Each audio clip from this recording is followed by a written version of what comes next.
একটা ছেলের 2 বছরকার সম্পর্ক।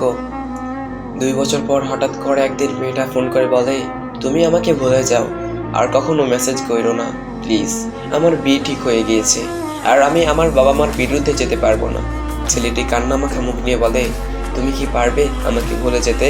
মেয়েটি বলে, আমি চেষ্টা করব, কিন্তু প্লিজ কখনো আমাকে মেসেজ কইরো না, আমার খোঁজ নিতে এসো না, আমি যেখানেই থাকি অনেক ভালো থাকবো।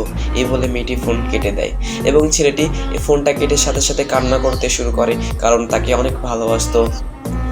তারপর থেকে ছেলেটির মুড সবসময় অফ থাকতো, যে কোনো সময় কান্না করতো, বন্ধুদের সাথে আড্ডা দিত না।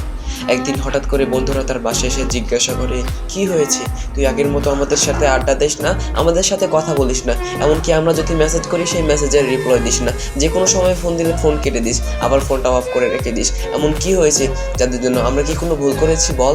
আমরা এমন কিছু করে থাকলে আমরা সেগুলো শোধন করার চেষ্টা করব, প্লিজ তাহলে আমাদের সাথে কথা বল, আমাদের সাথে আড্ডা দে। তুই কি জানিস তোকে ছাড়া আমাদের কেমন ফ্রেন্ডশিপটা ফাঁকা ফাঁকা লাগে, প্লিজ আমাদের সাথে।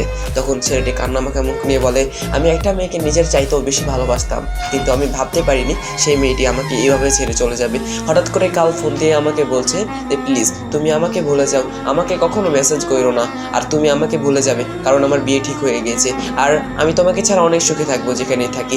এসব কথা বলে আমার নাম্বারটা ব্ল্যাক লিস্টে ফেলে দেয় এবং আমাকে ইমো থেকে ব্লক করে দেয় এবং কি আমাকে মেসেঞ্জার থেকেও ব্লক করে দেয়।